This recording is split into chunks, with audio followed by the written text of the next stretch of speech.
da livraria, que inclusive a minha casa lá em São Paulo é mais ou menos perto de uma das casas dele. É, e eu realmente foi fantástico.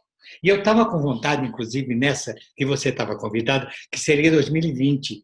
Eu estava a fim de ir como turista também. Eu e minha mulher, de novo, tá? Como o Ilko Minev é um grande escritor amazonense, mas nascido na Bulgária. Um jeito muito maravilhoso, ficamos amigos já desde então. Ele manda os livros dele para mim, a gente lê, comenta e tudo mais. E ele diz que vai, ele até mora lá em Manaus mesmo, então ele vai de novo. Sabe por quê? Porque essa viagem que a Aurora Eco faz com a Livraria da Vila, com o Samuel, ele sempre leva 5 figuras conhecidas. Sempre uma cantora, um cantor, escritores, às vezes, de diferentes áreas e tudo mais. Então, quem compra, os turistas que compram essa viagem nessa ocasião, são pessoas interessadas em literatura e em arte. Então, é gostoso, porque não só você convive com aqueles artistas maravilhosos que são seus companheiros, como todos os passageiros que estão ali são do mesmo time. Então, o tempo todo você está vivendo com eles, com a maravilha que é a Amazônia, mas vivendo e conversando, e gente que já leu você, que veio até porque você vai estar, entende? É capaz de alguns jovens adultos carregarem seus pais só porque você está, tá bom? Certamente isso vai acontecer. E é maravilhoso, porque alguém leva seu filho, sua filha. Na vez que eu fui, estava uma netinha lindíssima do Samuel, e como foi o querido Sara Ascosa, ele levou também a filhinha dele. Fizeram um parzinho que dava aquelas 2 coisinhas juntinhas, ficaram irmãs. E embelezaram o navio. E é muito gostosa a viagem, porque é uma refeição maravilhosa. Ficamos um amigo do Maître, muito simpático, ficou nosso amigo. Foi muito gostoso. O problema é que come-se muito na viagem. Esse aí é um probleminha para mim, é um probleminha a mais. Depois tem que voltar a fazer regime. Mas, olha, eu gostei muito da viagem, por causa disso. Claro que a viagem é maravilhosa. Você pode ir tal, pela Aurora Eco, fazer qualquer, eles têm fazem outras viagens pelo Rio Negro e tudo mais. E aí, claro que você pode fazer amigos, mas são aí turistas comuns. Claro que pode acontecer de ter turistas simpáticos do teu jeito que você faça amizade. Mas essa é uma viagem especial. Eu gostaria que ela se eternizasse, porque também é gostoso você passar uma semana convivendo com alguém que você admira, que você gosta.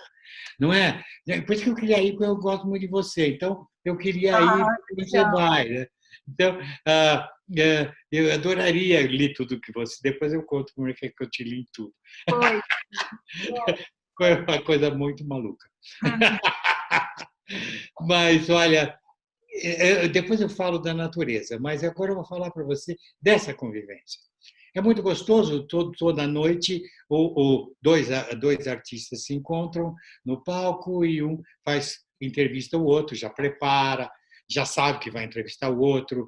Então, se um escritor vai entrevistar um cantor, ele já prepara, já ouve melhor as músicas daquele cantor ou cantora.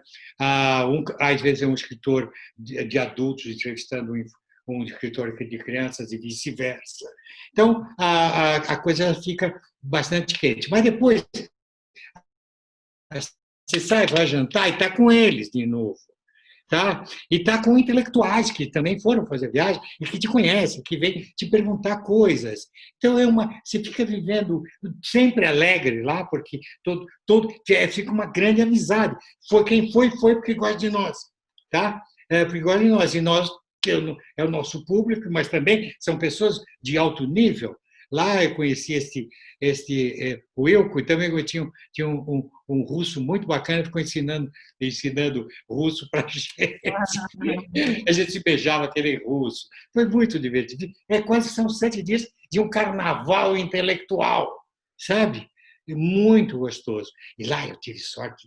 Quem foi a Mônica Salmazo. E a Mônica Salmazo é incrível. Ela é Maravilhosa. incrível. Aquele marido dela toca todos os instrumentos do mundo. E você fica assim, de boca aberta ouvindo eles, tá? E levar o filho dele, uma gracinha. O menino, ele fazia aquele cubo mágico em 39 segundos. Menos de 40. Anota aí. Marca aí. Eu ia marcar. Quanto? 39. Foi muito divertido. Foi realmente. Essa convivência é campeã. Eu tenho a impressão que, se o navio maior fosse, mais gente iria. Mas é bom o grupo, porque não fica muita gente. O navio até acho que parece que comportaria mais gente, mas ele não chega, ele chega a cento e poucas pessoas e tal. Então é fácil fazer uma camaradagem geral. Sabe, uma camaradagem geral, você vai jantar na mesa de um dos passageiros, que ele é bacana, ou de um colega, entendeu? E trocando ideias, é muito legal. A parte do convívio é 10, viu? Ai, 10. que delícia. Olha, gente, vocês todos os envolvidos, já falei, vou falar de novo, quero ir, quero tudo isso, inclusive a parte da comida que muito me interessa, porque se eu fosse uma fase, eu seria, tô com fome. Então, se a comida for, então, amor, e as pessoas. E é tão bacana, né, Pedro, essa coisa da arte, né? Até acho que a gente pode falar disso um pouquinho, porque eu tenho curiosidade de saber de você, assim. É, a arte nunca se fez tão presente, né? Se essa pandemia tem algo de positivo, é que ela mostrou para o mundo que sem livro, sem música, sem séries e filmes, a gente ia estar num outro lugar. Então, a arte foi... Então, é muito lindo pensar num projeto que promove a arte, promove encontros de arte para gente que gosta de arte, tem todo o meu aplauso. Mas eu queria te perguntar isso, Pedro, porque assim, a pandemia para mim, no começo, eu fiquei muito oca de cabeça. Foi a primeira vez em 20 anos que eu escrevo que eu me senti absolutamente desprovida de criatividade, de inspiração, de tudo. E, assim, depois melhorou, mas eu posso te dizer que eu passei 3 meses, eu passei semanas sem escrever, o que para mim é horrível, raro, não existe isso na minha vida. Eu só entregava coisas que botavam a faca no meu pescoço, pedindo, né, por causa de prazo, e era filme, livro, mas eu fiquei muito assim, e agora não, estou trabalhando que nem uma louca, graças a Deus nunca trabalhei tanto. E eu queria saber de você, se você estava fazendo algum projeto antes da pandemia estourar, e se você, e como é que ficou a tua cabeça mesmo, assim, se isso atingiu o teu trabalho. Atingiu sob todos os aspectos. O aspecto externo, por exemplo, um escritor vive sendo chamado para aqui, para lá, para ir aqui, nisso, naquilo. Não, foi bom nesse ponto, porque a escola que eu não poderia ir, porque, caramba, eu estou velho, não dá para pegar um avião e ir para Pernambuco para ir numa escola tal. Tudo bem, a gente faz uma live com as crianças e resolve. Eu acho que depois da pandemia, a gente vai cansar menos. A gente faz alguns encontros por live. Né? Nunca mais vai viajar, vai pegar avião para fazer reunião, né, não? Para fazer reunião, a gente pega avião, faz uma viagem, vai para o hotel e fica lá, e para catar, aí tem uma reunião. Faz reunião, acabou-se. É isso! Com a editora, você faz reunião, você não fica caindo toda hora lá e tal, para falar sobre alguma coisa. Você não precisa. Vem as ilustrações para você, você vê se está bom, não precisa ir até lá para ver a ilustração e já corrige, não, aqui não, blá, blá, blá, blá. Então, já, muita coisa a gente tirará de aprendizado. E outro aprendizado que talvez eu venha tirar, que é uma coisa que nos interessa muito, Thalita, é a venda virtual, porque as vendas com as livrarias fechadas e muitas falidas, que não só as grandes redes, muita livraria pequenininha foi para o Beleléu, foi porque não tem capital para segurar o funcionário, não tem pagar o aluguel, fecharam. Então, as nossas vendas foram para o chinelo, né? Foram para o chinelo. Então, você não pode contar com venda governamental, que daqui para frente não haverá. Então, muita coisa vai ser interessante. Mas, pessoalmente, foi um susto danado. Tá? E 15 de março eu vim aqui para minha chácara, achando que ia ficar um mesinho e tudo, mas que nada, que nada. Só falta a gente andar de burca na rua, sabe? Não dá nem. Então, acontece que isso foi um impacto tão grande realmente que, em termos de escrever mesmo, eu fiquei zerado, zerei. Eu tinha projetos em andamento e tal. Inclusive, eu tenho um projeto muito bonito, mas em andamento, em parceria com um grande ilustrador. E deu bode, ele também ficou em bode. Então, o livro há 6 anos já não vai sair mais. Ai, é tão bom ouvir isso, gente, é tão bom. Porque a gente tem que se consultar, porque, olha, eu fiquei achando que era só eu que não tinha, mas acabou. E me deu um medo, Pedro, assim, que eu fiquei com medo da inspiração não voltar. Essa inspiração é uma parada meio mágica, né? A gente trabalha com ou sem inspiração, claro, mas a inspiração é uma coisa muito importante, né? Eu acho que faz parte da mágica dessa carreira que a gente tem a sorte de ter. Então, eu fiquei, olha, gente, a minha cabeça, mas aí acabou que o que me salvou foi escrever. Depois que eu entendi que eu precisava escrever mesmo daquele jeito, como se eu estivesse arrastando pedra, eu entrei na história e a história foi me tirando daquele bode, né? É o livro que vai sair agora no fim do ano. Mas foi difícil, né, Pedro? Foi bem difícil o começo, né? Mas terapia de escritor é escrever, querida. É escrever. Às vezes pergunto como é que você sente ao escrever. Eu, na maioria das vezes, eu sinto frustração, olhar para a coisa branca e não sair.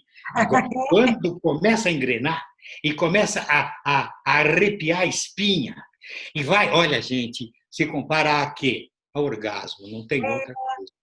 É o orgasmo, pau, saiu. E sai, o personagem começa a falar sozinho, e você vai atrás dele, e vai, não, peraí, espera um pouco, então vou dar datilografia, aí você escreve tudo errado, para depois corrigir, né? Ainda bem que tem computador, né? Ainda bem, eu sou assim também, eu falo que essa parte aí que os personagens começam a falar, eu chamo de vomitada. A gente não, é quase uma coisa Chico Xavier, né? Que a gente já Chico Xavier, é isso mesmo, eles se escrevem. Eles se escrevem. E aí fica legal, porque aí há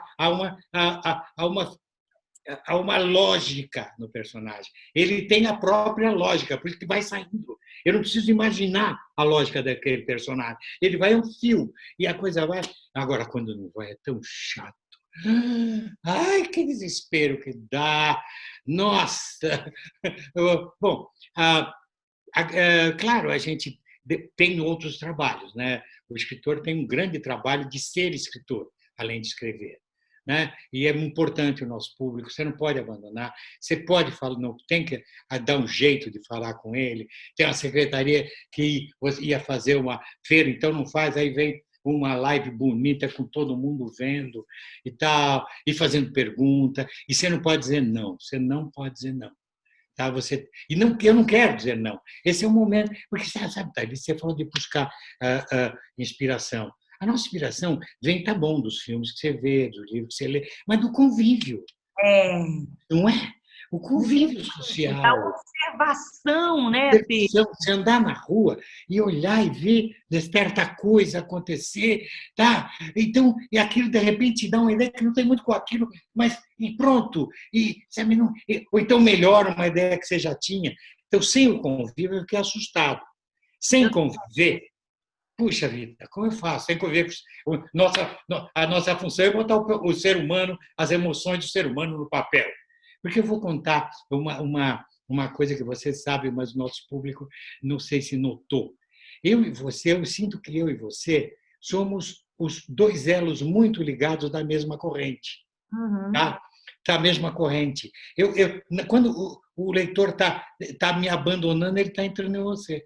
Olha isso, gente. Fala essas coisas. Exatamente. Todo leitor dos caras cai no leitor do Dalida. Não todo merecedor.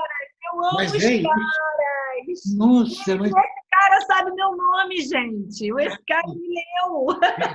Mas ele se. Claro, bom, e depois a gente conta isso na próxima, tá?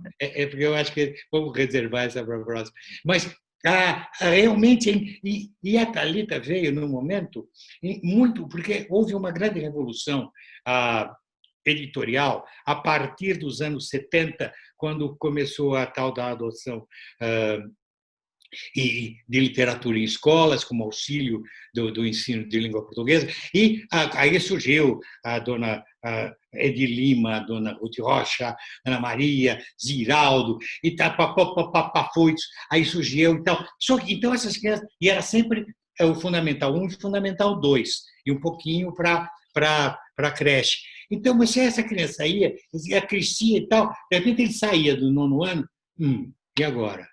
Como aconteceu comigo, né? Quando eu era criança, não havia literatura infantil, você ia para as tradições, não tinha jeito, aí você ia ler os juvenis, assim, tipo Mark Twain, Jack London, né? E sei lá, essa gente toda estrangeira traduzida, Robert Louis Stevenson, naturalmente. Mas aí, de repente, a Thalita entra nesse momento, e é uma continuação emocional. Bom, depois falar do teu estilo, né, de saber falar direto, isso, bom, essa é uma invenção que você criou, mas nesse momento não é para a gente falar totalmente de literatura, a gente fala depois. Mas e é tão gostoso isso, porque, sabe, Thalita, a gente, na nossa profissão, pelo menos essa que a gente trabalha com criança e jovem, não existe disputa, não existe inveja. Sabe, se alguém leu o meu livro, se eu conquistei um leitor que não lia, isso vai ser bom para todos os meus colegas, porque agora ele passou a ler, então ele quer outros. É bom para todos. Então você torce, que bom, ele deu certo. Tá? Eu falo sempre, as pessoas vivem, quando a Paula Pimenta surgiu e, né, começou a carreira dela, as pessoas queriam fazer a gente brigar. Não, ao contrário, a Paulinha... Paulinha é uma... Meu amiga. Claro, não, é amiga, é amiga. Que bom que surgiu. Sabe, ela não deixou a bola cair. É isso, quanto mais gente surgir escrevendo para adolescente, que é uma época, né, Pedro? Quando a pessoa chega ali nos 10, 11 anos, que ela já começa a achar os livros infantis mais bobos, chatos. A gente entra ali, naquele momento. Então, naquele assim, momento, é como desse alimento para eles, Thalita, entendeu? Então, você deixar disso, deixar ele sair do fundamental, não precisa, mas como não precisa? Ele precisa, aí ele precisa de literatura, e ainda é um pouco, não é, nós temos uma grande literatura adulta, mas ainda ele não é exatamente o que ele quer se ver no livro, como personagem, isso que você fez, você botou ele lá dentro. Ele abre um livro teu, aí ele abre, olha, é um espelho, eu estou aqui. Você precisa oferecer isso para ele. E havia um buraco mesmo. A Paulinha, você, sabe? Então, tem outros. Outro dia eu encontrei uma maravilhosa também. Mas eu também não tenho condição de ler todo mundo, né? Claro. Não dá para acompanhar os colegas todos, não dá. Mas já surgiu mais, já tem mais gente aparecendo nesse nicho. Sabe, esse nicho estava abandonado. E até falaram, Pedro, continua. Eu falei, não, eu me especializei até aí. Sabe, é o meu jeito, eu não vou para frente. Então, realmente, eu vou, o meu eleitor tem aí 12 e tal, 13, entende? E tá bom, eu vou deixar o de 12, 13. Outros peguem, sabe, é que nem corrida de bastão da Olimpíada, sabe? De repente você olha de estende o bastão, não tem para ninguém para segurar. Né? E agora, mas você, meu amor, segurando o bastão, eu não podia pedir outra coisa melhor? Não. Meu Deus, é lindo, gente. Não, Pedro sabe, não vamos contar a história de como a gente se conheceu? Eu vou contar essa história. É uma história muito gostosa, dá tempo. É o seguinte, eu não conhecia a Thalita Rebouças, como muitos autores, a gente não tem condição, quer que saiu de novidade, tem tanta novidade, vou comprar tudo, nem vou ter tempo de ler, nem nada. Aí eu estava no Rio Grande do Sul, que a gente sempre faz tours por estado e vai de cidade em cidade, e eu estava em Santa Maria. E veio uma menina e falou, ai, Pedro, eu gosto tanto de você. Para mim, só há 2 autores, você e a Thalita Rebouças. Nunca li nada dela. E ela falava aquilo com o olho brilhante. Então, eu fui. É bacana, uma livraria muito bem. A coisa que não acontece em todas as cidades. Em Santa Maria, tinha uma livraria muito bem provida e tinha 5 livros da Thalita. Aí eu peguei, dali eu ia para o aeroporto para voltar para casa. Né? Aí comprei 5 livrinhos da Thalita, botei na mala. Aí peguei o avião, vim para São Paulo, desci em Congonhas, peguei um daqueles carrinhos vermelho e branco de Congonhas, e aí ele pega uma avenida, chama Avenida Brasil, e para numa esquina, uma grande avenida chamada 9 de Julho, onde o sinal leva 5 minutos. Aí um sujeito vem para o cara, desliga o carro, com o carro com o revólver na mão, e para me dar a carteira, me dá tudo, e pá, pá. Eu tinha levado até era o dia do aniversário da minha mulher, tinha comprado no Rio Grande do Sul aqueles bombons gostosos, né, de Gramado, tinha um saquinho de Gramado, ele pegou, eu quero tua carteira, e eu não uso carteira, o dinheiro solto no bolso, dei o dinheiro para ele, eu falei, não, aqui são meus documentos, pegou meus documentos, o cara de habilidade, tudo, ele falou, cara, abre o porta-malas. Aí, botou o revólver, o cara abriu o porta-malas, ele foi lá, pegou a minha malinha de viagem e foi embora. Então, nessa malinha, além das cuecas sujas, tem os 5 livros da Calita. Espero que ele tenha lido, pelo menos. Faria bem a ele. Ele era jovem, o canalha. Tudo bem, a gente não pode, nesses momentos, resistir de jeito nenhum. A gente já foi assaltado, até foi roubado até em Berlim. Então, aí pronto, mas logo em seguida, cheguei, fiquei nervoso, aquela coisa toda, mas logo em seguida teve um evento no Rio de Janeiro, e eu fui ao Rio, e naquele tempo ainda havia, eu acho que o Jornal do Brasil, acho que havia ainda. O Jornal do Brasil veio me entrevistar, e o então, entrevistante falou, mas você conhece a Thalita Tobolso? Eu falei, amigo, eu sinto muito, eu quase deveria dizer que conheço. Eu conheço dela, mas não conheço. Não conheço, porque me roubaram os livros, agora preciso comprar de novo. Aí a Thalita leu a reportagem e me mandou os livros. Me mandou com beijinho e tudo. Então, eu quero falar que quem está aqui vendo a gente é tão importante, gente. Eu fui leitora desse cara. O Pedro realmente faz parte da minha vida. Então, assim, quando eu li que ele sabia quem eu era, que ele comprou os meus livros, eu achei isso, gente. Sei lá, eu nem sei. Tipo, sei lá. É mais que ganhar Oscar, ganhar prêmio, porque é uma. Assim, e você estava falando dessa galera, né, da Ruth, da Ana, do Ziraldo. Virar tadinho, tá do dói. Ele tá, né? Dói, tadinho. Eu amo tanto ele. Eu queria ir, mas não dá para ir. Ele não está recebendo visita. Eu falo às vezes com ele por telefone, mas queria pegar nele, sabe, dar um beijo. E o Pedro é abraçenta, que nem eu, a gente gosta de abraço. Eu acho que abraço, aquele cara também foi muito importante para nós. Muito. É todo brasileiro. Né? É muito. E assim, eu fico muito lisonjeada, porque eu me sinto muito abraçada por vocês, sabe? Vocês todos sempre foram muito carinhosos comigo, assim. E torcendo por você. E torceram por mim, assim, é você, o Maurício de Souza. Quer dizer, gente que eu admirei a minha vida inteira e que fez assim, ó, chega. Junto, né, tem tanto a ver com isso que você estava falando, de não ter concorrência entre escritores. Não pode ter. Na tua área do tempo só tinha você e a Paulinha. Só? Agora começou a aparecer. Mas até pegar, né? Você sabe que agora, né? Você como rainha da bateria não tem jeito. O cara primeiro lê você, para ler depois os outros, né? Porque vale a pena. Você fisga. Mas você fisga, inclusive, adulto, né? Você fisga adulto. Eu fisgo adulto. Você sabe até o Ziraldo me falou isso, que o Ziraldo ficou curioso para ver quem eu era. Porque perguntaram de mim para você. O Ziraldo, ele disse que ele viu a minha filha e falou: quem é essa menina que a fila está maior que a minha?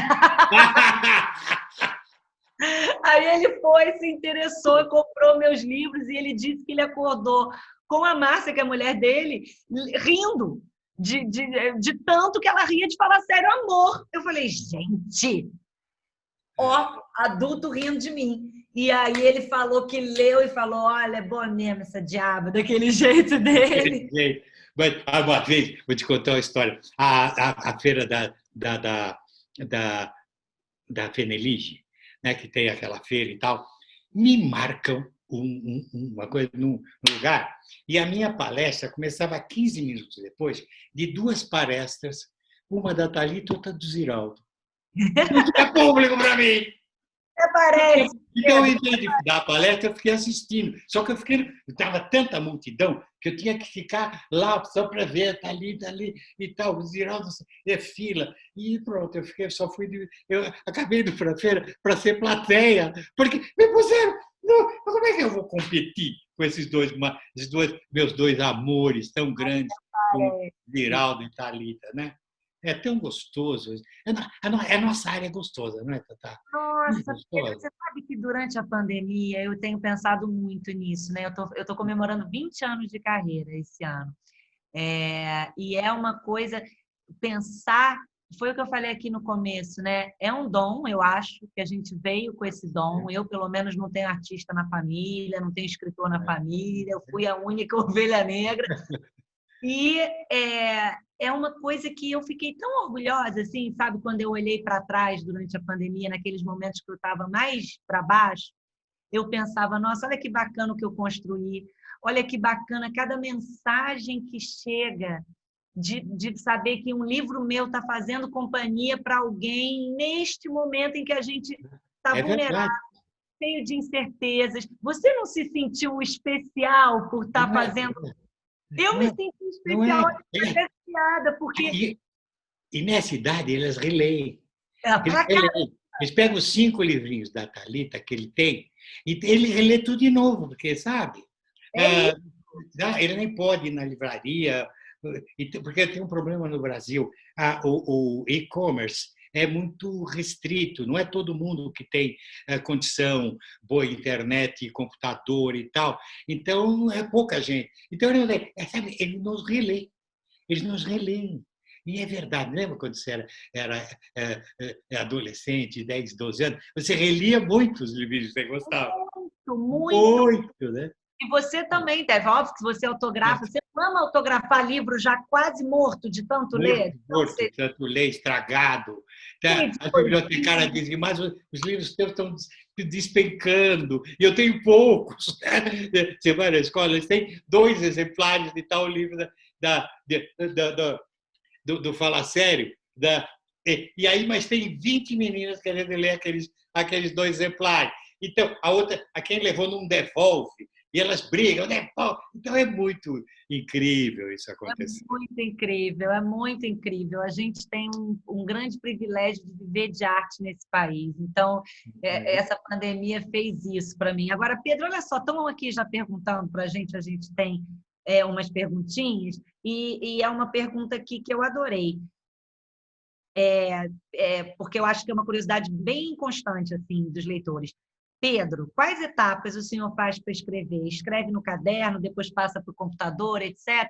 E eu também quero contar uma coisa de você, já respondendo um pouco essa pergunta, E porque você, como você faz? eu vou contar, mas primeiro, Pedro um dia publica pela Rocco, onde eu estava e para onde vou publicar o meu próximo livro.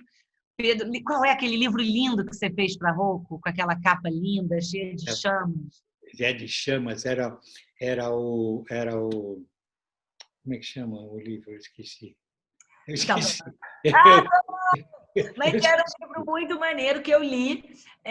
E aí foi tão maravilhoso, porque a minha editora, na época, me mostrou, gente, a preparação do livro. Tipo, o Pedro é profissa. E eu falei, o Pedro faz isso com toda. É uma escaleta quase, mas é uma escaleta evoluída. Eu não sei nem o que é aquilo que ele fala dos cada personagem. E eu morri de inveja disso. Me achei uma fraude, porque eu falei, eu não faço nada disso. Pedro, teve um tempo que eu fazia uma sinopse de 3, 4 linhas. Teve um tempo, o primeiro livro para adolescente, que foi o Tudo por um Popstar, eu cheguei a fazer umas 2 páginas, com o perfil dos personagens, o que ia acontecer e tal. Depois eu nunca mais fiz.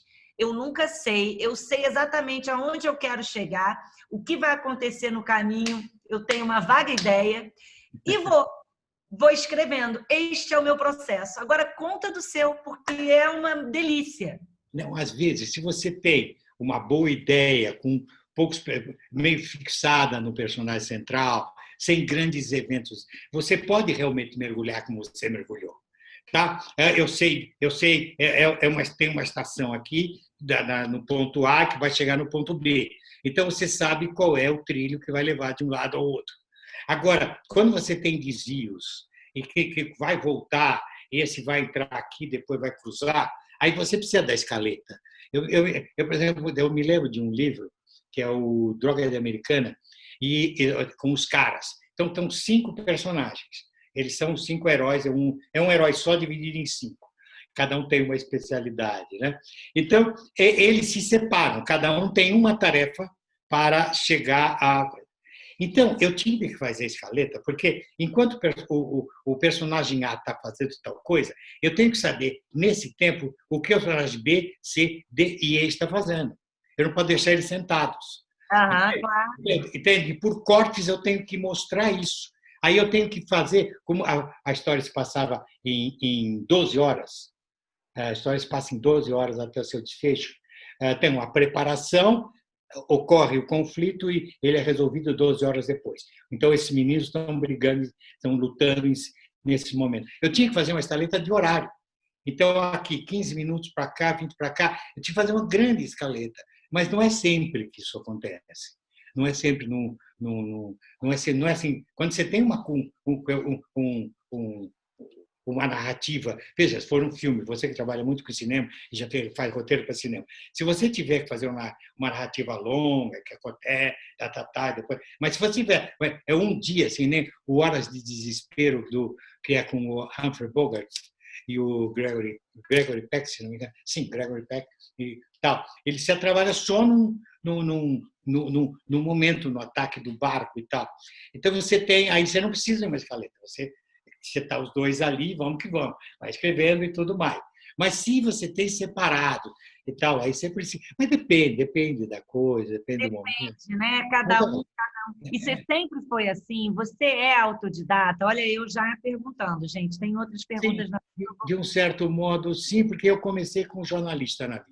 Eu É. nasci em Santos, fui até o ensino médio em Santos, lá não tinha faculdade na época, vim para São Paulo para fazer a USP, mas a minha ideia era ser ator de teatro, porque eu tinha muito sucesso como ator de amador, ganhava melhor ator, essas coisas. É um super ator. Não existe. O Pedro, um dia eu vou levar você para fazer um filme meu, tá? Tá bom, quero fazer um personagem teu. Eu conheço alguns já. Eu muito. Muito.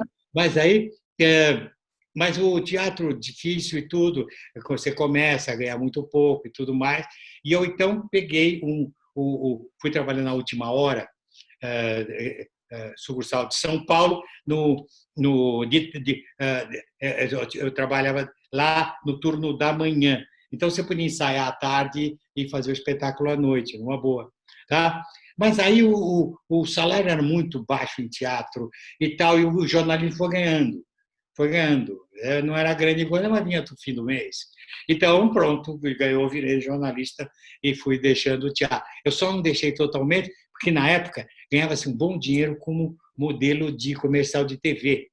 Eu ganhava assim, fazia um comercial que dava assim, tipo 5 salários do jornalismo e tal. E era no tempo da TV preto e branco e sem videotape. Comecei em 69 a fazer comerciais e fiz até 84. E ajudava bem, viu? Ajudava o orçamento bastante bem. Mas o palco aí eu tive que deixar. E até hoje é muito difícil o teatro, palco, paga muito mal e não tem jeito, estamos perdendo público. Outro dia eu já vi algumas montagens geniais com pouco público, fico tão furioso, mas eu não sei o que aconteceu. São coisas que chamada destruição criativa que depois a gente pensa nisso, né? E aí no jornalismo você aprende a escrever. Você realmente aprende a escrever. Aprende a escrever, não é? Você aprende a escrever, por exemplo, respeitar prazo. porque o É fechamento isso. né? Escrever com ou sem inspiração. Não pode chegar para o CEP e falar, não estou inspirado, perde o emprego. É E, isso. né? E escreve sobre qualquer assunto. Te mandar escrever, o assunto não tem nada com você, vai, e aí agora? Tem que pesquisar e tudo. É uma excelente escola. Só que, de repente, eu precisava dos freelancers, começaram a fazer freelance, parecer freelance de historinha infantil para a revista de banca. E como eu cumpri o prazo e mais ou menos a qualidade, comecei a receber muitas. Histórias curtinhas, de 40 linhas. De uma hora eu olhei, eu tinha dezenas de histórias publicadas em banca. Mas a banca é efêmera, né? Porque a revistinha de hoje vai embora. Né? Aí, para adolescente, que tipo revista Capricho, essas coisas. Aí, de repente, falei, vou fazer um livrinho. Aí peguei e fiz. Mas eu já tinha sido editor. Eu fui o primeiro cara a publicar Marcos Rey. Olha, Foi, Máximo, meu ídolo também, um dos Marcos ídolos. Rey foi o único a publicar Plínio Marcos, que era Ó, meu colega de Santos, de que teatro, incrível! teatro, publiquei. Então, eu era do ramo, então não foi difícil. Eu era do ramo, eu sei o que era um livro. Então, o livro estava redondo, e para ser facilmente aceito, foi aceito. Mas até hoje existe uma de dinossauro que fazia uau. Só que, para criança pequena, de repente fala, pô, faz um juvenil. Aí eu fiz a chamada Droga da Obediência, e aí não parei mais. Não parou mais, a droga E da você, obediência. como é que é o teu... Me conta um pouco como você faz. Como eu faço, é que alguém estava perguntando aqui como era a Alessandra, perguntou como era a minha rotina. A minha rotina, quando eu tenho um sofá aqui, Pedro, que eu não sei, eu chamo de sofá mágico, sabe? Agora que o audiovisual, então, me pegou, e que eu estou gostando cada vez mais de fazer roteiro, aprendendo, nada supera o livro. Eu sempre vou ter o livro é a minha casa, é o que eu gosto de fazer. É uma tela em branco, sem aquelas 1000 regras e aquela camisa de força do roteiro que muito me angustia, mas que é um grande desafio, então vamos lá. Mas eu tenho meu sofá mágico, e assim, eu lembro que teve alguma coisa, alguém me encomendou uma ideia para uma série, mas tinha que ter coisa fantástica. Eu falei, a gente não tem nada com esse mundo de fantasia. Eu sentei ali para ver alguma coisa, mas eu sentar a bunda veio a história. Uou! É Aí mesmo? vem a história, e aí eu boto ou no celular ou no computador. Aí eu boto abro uma pastinha ali. E quando eu abro essa pastinha, é a ideia. E aí eu divido. E aí a sorte que eu tenho é que as pessoas vão gostando, vão querendo, aí eu vou desenvolvendo. Mas muitas vezes, essa história mesmo agora do filme da Netflix, que é o meu primeiro filme inédito, sem livro envolvido, que eu fiz o processo inverso, Pedro. Eu transformei o filme em livro. E o livro vai sair antes do filme. É uma grande coisa maravilhosa. E foi muito bacana esse processo. Então, assim, quando eu tenho uma ideia, normalmente ela é uma ideia de 4 linhas. Aí eu mando. Gostou? Gostei. Então aí eu mandei para a Maísa gostou, mandou para a Netflix gostou, vamos fazer mais, cria personagem aqui, cria não sei o quê. Criei e foi. Então, assim, eu não tenho um processo assim, como eu falei, eu não vou fazer. As minhas ideias dos meus livros são muito simples, as minhas histórias são muito simples. Então, o que eu quero é. Psicologicamente não são. Oi? Da psicologia juvenil não são simples, não. Sim, Nossa, você muita retrata mesmo. eu Mas sei. isso vem de dentro. Teu personagem, nossa, eu te falo, nossa, os psicanalistas devem olhar, caramba, essa mulher estudou psicologia. Não é bem É assim. muito louco isso você falar, porque eu fico muito feliz, porque eu sei que eu sou muito indicada em consultórios de psicólogos, né, que tratam de adolescentes. Eu fico muito feliz, porque eu já tive, inclusive, psicólogos me perguntando se eu tinha feito psicologia. Eu falo tudo ali, Mas mas é observação. Isso é um talento de observação. Sabe, eu falei do meu grande Plínio Marcos, foi meu amigo em Santos, depois aqui, né? Ele tinha uma capacidade incrível. Ele faz uma história de palhaços. Ah, não, ele trabalhou em circo. Então ele conhece. Ele não precisou trabalhar 10 anos em circo. Ele fez umas boquinhas de um palhaço em circo. Só que ele olha e vê. Ele escreveu Navalha na Carne, você fala, esse cara conviveu com todos os puteiros de São Paulo, conhece todas as pessoas. Não, ele olha aquela pobre moça parada numa calçada, esperando parar um carro para levar ela, ele começa a pensar, puxa, qual é a vida dela? Pô, ela deve ter um amor. Com esse amor. E aí sai uma Navalha na Carne, como se ele, sabe, aquilo é o melhor retrato de uma história de amor na lama. Aqueles personagens de arrepiar. É violenta, assim, mas é a violência, não das palavrões, das palavras que são ditas, aquela linguagem deles, mas pelo que está acontecendo, você sai se arrastando do teatro. Mas tem uma coisa, o Baudelaire, que é o autor do As Flores do Mal, perguntaram para ele, nossa, que beleza, As Flores do Mal, como é que o senhor criou isso aí? Uma noite eu estava no alto de uma montanha, no meio das árvores, e uma tempestade se armava. E aí o poema caiu inteiro na minha cabeça. Ai, que maravilha! Depois que ele morreu, acharam na casa dele 9 anos de anotações até a tempestade, viu? Antes da tempestade. Ele ficou 9 anos arrumando o livro. Aí um dia ele foi lá ver a tempestade e publicou. Coisa, né? Isso tudo está dentro também de você, entendeu? Não cai. Você, quando sentou, estava dentro. Você abriu a gavetinha. Por isso que quanto mais a gente amadurece, mais a inspiração vem, mais gente você observou, não é? Assim, mas olha, nós estamos falando muito de nós, mas eu queria falar de uma parte antes que acabe, da parte de natureza que você vai ver na Amazônia.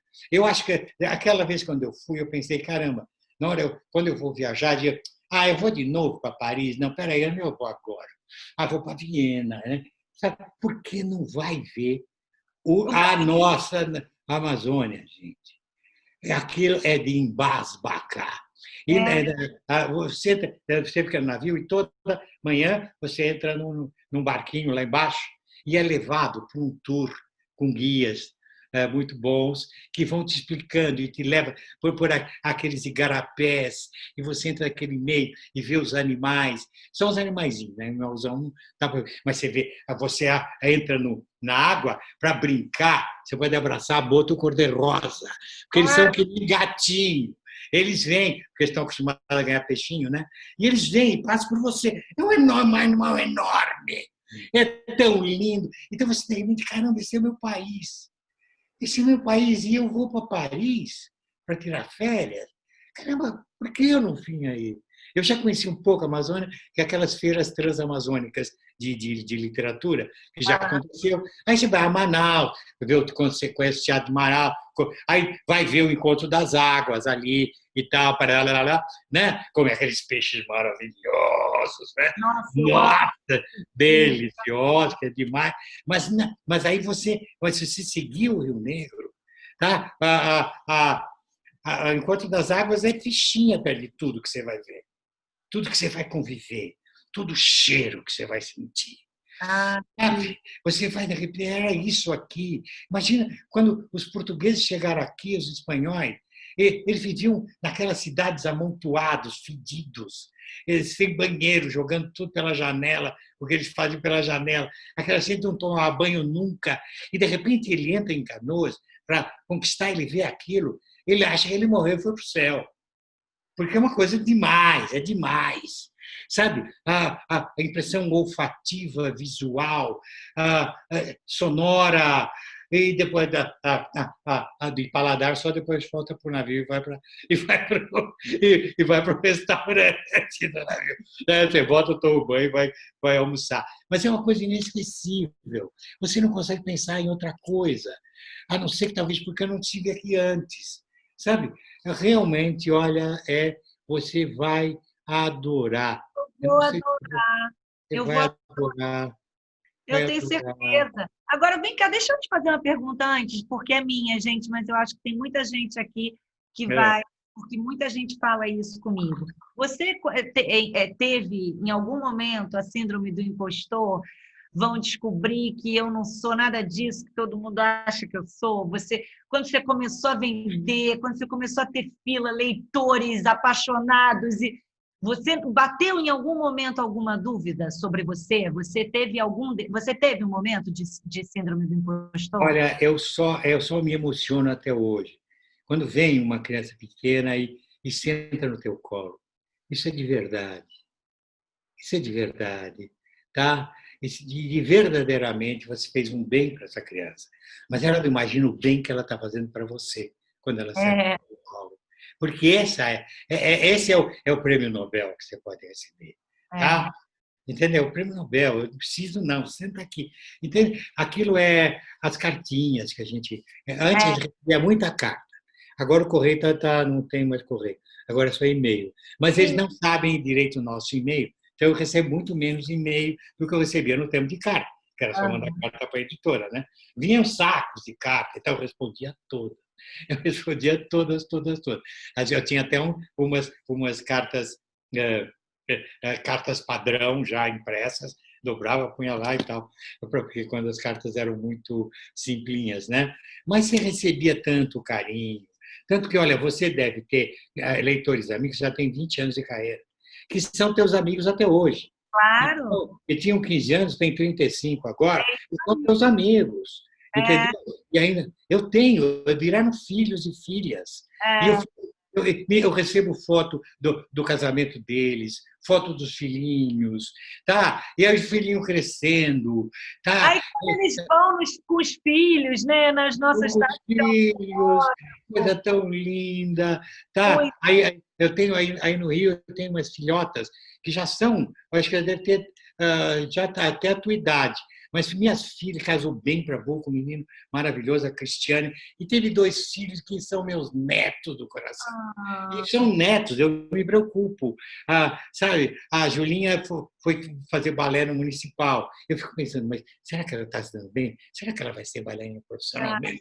É como se fosse a minha neta mesmo, sabe? Sabe, é tão gostoso isso, é um prêmio. Eu tenho um leitor, que um leitor bem antigo, até dediquei, acho que é o Pântano de Sangue a ele. Ele é um nome japonês, é, ele o Koichi Kameda, ele é um menino bonito pra cachorro.